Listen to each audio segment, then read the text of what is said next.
Hello student, आज हम लोग पढ़ने जा रहे हैं एक्सीलरेशन। तो क्या होता है एक्सीलरेशन? इसका डेफिनेशन ये होता है कि the rate of change of velocity of an object with respect to time is called acceleration. मतलब कि अगर कोई बॉडी मोशन कर रही है तो मोशन करने के ड्यूरेशन में अगर वो अपनी वेलोसिटी में चेंज करती है तो वेलोसिटी में जो चेंज है उसका जो डिफरेंस है, उस डिफरेंस में अगर टेकन टाइम को अगर डिवाइड कर दें तो जो हमें मिलता है वो एक्सेलरेशन मिलता है। जैसे कि मान लीजिए कि कोई बॉडी है जो अभी 20 मीटर पर सेकेंड से मोशन कर रही है, यानी ये इसकी वेलोसिटी है, और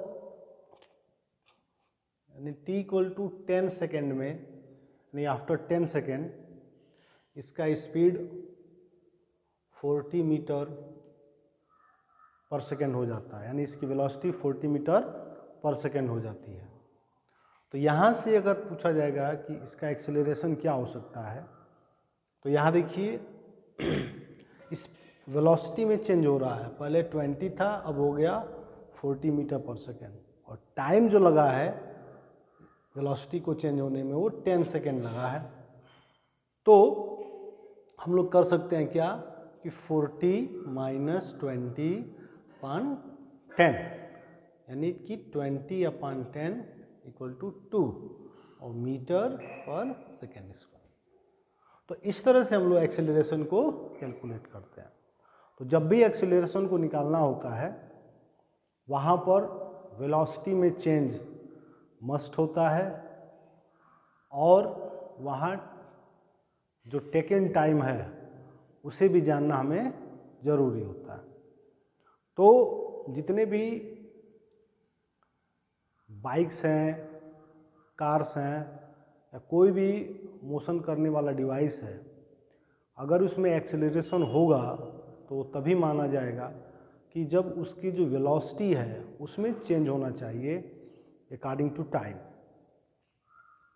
अगर एक्सेलरेशन को हम लोग एक फॉर्मूले में कन्वर्ट करना चाहें तो क्या हो सकता है? तो जैसे हमने यहाँ न्यूमेरिकल कैलकुलेशन में देखा, इसी के हेल्प से हम लोग इसको फॉर्मूले में लिख सकते हैं। अगर हम लोग मान लें if we assume v is final velocity, u is initial velocity and t is taken time by the body due to the motion or during to the motion, तो हम लोग इस चीज़ को इसमें रखकर फाइंड कर सकते हैं। यानी एक्सेलरेशन का जो नोटेशन होता है वो ये होता है, ये बताया गया था।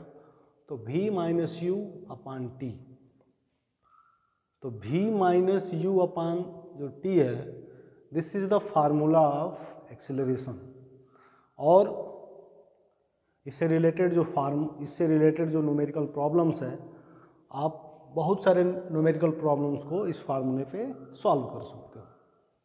ठीक है, अब देखते हैं कि एक्सेलरेशन का एसआई यूनिट क्या हो सकता है। तो एक्सेलरेशन का जो एसआई यूनिट है वो मीटर पर सेकेंड स्क्वायर होता है। मीटर पर सेकेंड स्क्वायर ही क्यों होता है? तो हम लोग जानते हैं कि वेलोसिटी का जो यूनिट होता है वो मीटर पर सेकेंड होता है, और उसमें टाइम से जब डिवाइड कर दिया जाता है तो मीटर पर सेकेंड स्क्वायर हो जाता है, और वही एक्सेलरेशन की यूनिट है। क्योंकि यहाँ देखिए ये जो डिफरेंस है वो वेलोसिटी का है और नीचे टाइम है। तो वेलोसिटी का यूनिट मीटर पर सेकेंड और इसका यूनिट सेकेंड, तो डिवाइड कर देंगे तो मीटर पर सेकेंड हमारा मीटर पर सेकेंड स्क्वायर यूनिट निकलेगा एक्सेलरेशन का। इसके बाद बात करते हैं कि जो एक्सेलरेशन है वो पॉजिटिव भी हो सकता है और नेगेटिव भी हो सकता है। एक्सेलरेशन पॉजिटिव भी हो सकता है, नेगेटिव भी हो सकता है। अगर एक्सेलरेशन नेगेटिव होगा तो उसे हम क्या नाम देते हैं? तो negative acceleration is also known as retardation और डी एक्सेलरेशन। जब भी एक्सेलरेशन नेगेटिव होगा तो उसे हम लोग रिटार्डेशन या डी एक्सेलरेशन हम लोग कहते हैं। आइए अब ये देखते हैं कि पॉजिटिव एक्सेलरेशन कब होगा, उससे मोशन जो बॉडी कर रहा है उस पर क्या इसका इफेक्ट पड़ेगा, और नेगेटिव एक्सेलरेशन कब होगा और उसका इफेक्ट मोशन करने वाले बॉडी पे क्या पड़ेगा। तो इसमें जो बात कही जाती है कि जो पॉजिटिव एक्सेलरेशन होता है उसमें जो इनिशियल वेलोसिटी होती है बॉडी की वो फाइनल वेलोसिटी से लो होती है, यानी कि फाइनल वेलोसिटी जो होती है बॉडी की वो ग्रेटर होती है इनिशियल वेलोसिटी से। या आप ये कह सकते हो कि इनिशियल वेलोसिटी लो होती है फाइनल वेलोसिटी से, या फाइनल वेलोसिटी जो है ज़्यादा होती है इनिशियल वेलोसिटी से।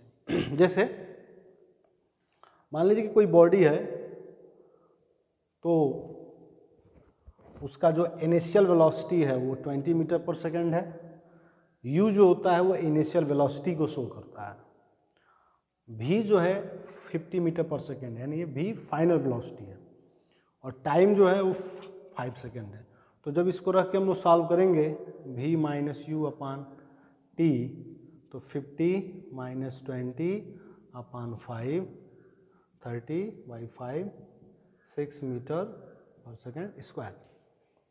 तो यहाँ पर हमने देखा कि जो ये डाटा मिला है वो प्लस में आया है, तो यहाँ जो एक्सेलरेशन है वो पॉजिटिव एक्सेलरेशन है, और पॉजिटिव एक्सेलरेशन में जो फाइनल वेलोसिटी होती है वो ज़्यादा होती है और इनिशियल वेलोसिटी कम होती है। आइए देखते हैं कि नेगेटिव एक्सेलरेशन क्या होगा। नेगेटिव एक्सेलरेशन में क्या होगा कि जो इनिशियल वेलोसिटी होती है वो ज़्यादा होती है, वो हायर होती है फाइनल वेलोसिटी से।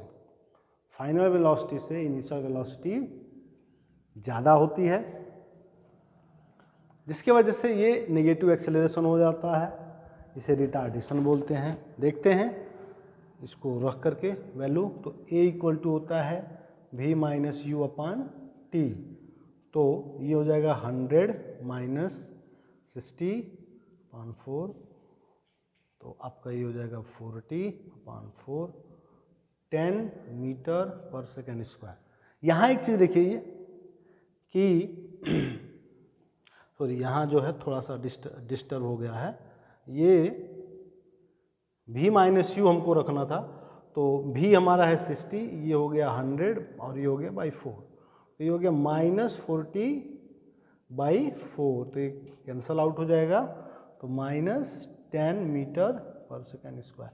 तो यहाँ ये जो माइनस है वो शो कर रहा है क्या कि एक्सेलरेशन तो हो रहा है लेकिन रिटार्डेशन हो रहा है, और ऐसे ही एक्सेलरेशन अगर होता रहे यानी नेगेटिव एक्सेलरेशन होता रहे तो आफ्टर सम टाइम, कुछ समय बाद ये बॉडी जो मोशन कर रही है वो रेस्ट में चली जाएगी। ओके, और यहाँ जो पॉजिटिव एक्सेलरेशन हो रहा है ये हमें बताता है, ये शो कर रहा है कि ये जो बॉडी मोशन कर रहा है इसकी वेलोसिटी जैसे जैसे टाइम चेंज होगा उसकी वेलोसिटी बढ़ती चली जाएगी, इंक्रीज होती चली जाएगी, और ये जो बॉडी जो मोशन कर रही है इसका एक्सेलरेशन नेगेटिव में है, तो ये body after some time stop कर जाएगी। इसके बाद जो लास्ट टॉपिक है आज का वो है जीरो एक्सेलरेशन, कि जीरो एक्सेलरेशन कब होता है। तो जीरो एक्सेलरेशन जो है तब देखा जाता है, यानी zero acceleration is find when there is no change in the velocity of body, यानी कि कोई बॉडी जब मोशन कर रहा है तो इन एवरी इंटरवल उसकी जो वेलोसिटी है वो सेम बनी रहे, यानी कि 1 आवर में उसकी जो वेलोसिटी है वो 50 मीटर पर सेकेंड नेक्स्ट आवर में उसकी वेलोसिटी 50 मीटर पर सेकेंड, फिर नेक्स्ट आवर में उसकी वेलोसिटी 50 मीटर पर सेकेंड, और टाइम इंटरवल मान लीजिए 2 सेकेंड ऐसा लगा रहे, तो हर बार उसका फाइनल और इनिशियल वेलोसिटी सेम बना रहा है, जिसके वजह से यहाँ एक्सेलरेशन क्या हो जाएगा, 0 हो जाएगा।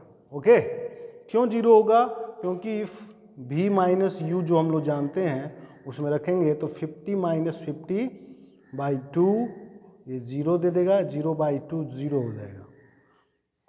ठीक है, तो ये हमारा जीरो एक्सेलरेशन से रिलेटेड टॉपिक था, इसे आप लोग पढ़ोगे। नेक्स्ट जो टॉपिक है वो हमारा ग्राफ से रिलेटेड है, जिससे हम लोग